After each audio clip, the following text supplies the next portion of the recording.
Get your free copy of the complete tutorial at www.teachucomp.com/free. A screen clipping is different from a screenshot.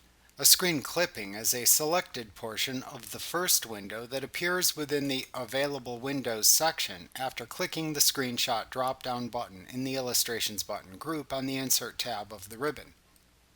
To insert a screen clipping into a Word document, you must first select the window from which to take the clipping. For instance, to copy a portion of a web page, select the browser window that contains the web page.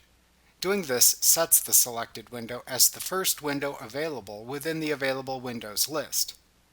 Next, click back into the Word document into which you want to insert the screen clipping. Then click the Insert tab in the ribbon. Then click the Screenshot drop-down button. Choose the Screen Clipping command from the bottom of the drop-down menu. The window from which to take a screen clipping then appears on screen and the screen turns white. Your mouse pointer also then turns into a crosshair icon.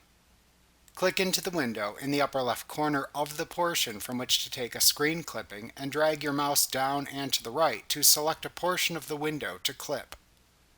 When you release your mouse, the portion of the screen you selected is then inserted into your document. You can then work with your screen clipping in the same way as you can any other type of image you insert into a document. Like what you see? Pick up your free copy of the complete tutorial at www.teachucomp.com/free.